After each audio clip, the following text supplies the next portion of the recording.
കണ്ണൂരിൽ കുട്ടികളുടെ എണ്ണം പെരുപ്പിച്ച് കാട്ടിയുള്ള തട്ടിപ്പിൽ അന്വേഷണം വ്യാപിപ്പിച്ച് വിജിലൻസ്. അന്വേഷണ സംഘത്തെ നിലനിർത്തി ഓണത്തിന്റെ വിശദമായ പരിശോധനയ്ക്കാണ് തീരുമാനം. തട്ടിപ്പിനെക്കുറിച്ച് കണ്ണൂർ വിഷനാണ് ആദ്യം വാർത്ത പുറത്തുവിട്ടത്. ഇതിന് പിന്നാലെ പല സ്ഥലങ്ങളിൽ നിന്നും വിജിലൻസിലേക്ക് പരാതികളും എത്തി.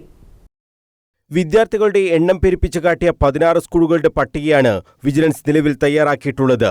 ഈ തട്ടിപ്പിൽ കേസെടുക്കുന്നതിനുള്ള അനുമതി തേടിയിരിക്കെയാണ് കൂടുതൽ സ്കൂളുകളിൽ തട്ടിപ്പ് നടന്നതായ സൂചനകൾ വിജിലൻസിന് ലഭിച്ചത്. ഇതോടെ അന്വേഷണത്തിനായി രൂപീകരിച്ച 3 സ്ക്വാഡുകൾ നിലനിർത്താൻ വിജിലൻസ് തീരുമാനിക്കുകയും ചെയ്തു. കണ്ണൂർ ജില്ലയിൽ ആകെ ഓണത്തിന് ശേഷം വിശദമായ പരിശോധന നടത്താനാണ് വിജിലൻസ് ഒരുങ്ങുന്നത്. ഡിവൈഎസ്പി ബാബു പെരിങ്ങത്തിന്റെ നേതൃത്വത്തിലാണ് എയ്ഡഡ് സ്കൂളുകളിലെ വൻ തട്ടിപ്പിന്റെ ചുരുളഴിച്ചത്. ഇക്കാര്യം ഞായറാഴ്ച കണ്ണൂർ വിഷൻ പുറത്തുവിട്ടതോടെ പല സ്ഥലങ്ങളിൽ നിന്നും വിജിലൻസിലേക്ക് കോളുകൾ വന്നു. പലയിടത്തും സമാന തട്ടിപ്പുണ്ട് എന്നാണ് ലഭിച്ച വിവരം.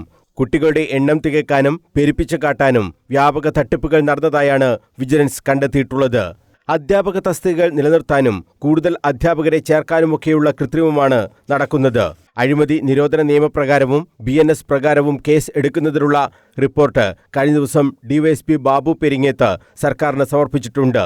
ഹാജർ പട്ടിക, അഡ്മിഷൻ രജിസ്റ്റർ, ഉച്ചഭക്ഷണ രജിസ്റ്റർ എന്നിവയിലെല്ലാം കൃത്രിമം കാട്ടിയിട്ടുണ്ട്. മിക്ക ഉപജില്ലകളിലും തട്ടിപ്പ് നടന്നു. ഇതിന് ഉന്നത ഉദ്യോഗസ്ഥർ കൂട്ടുനിന്നിട്ടുണ്ടോ എന്നതിലും അന്വേഷണം വ്യാപിപ്പിച്ചിട്ടുണ്ട്.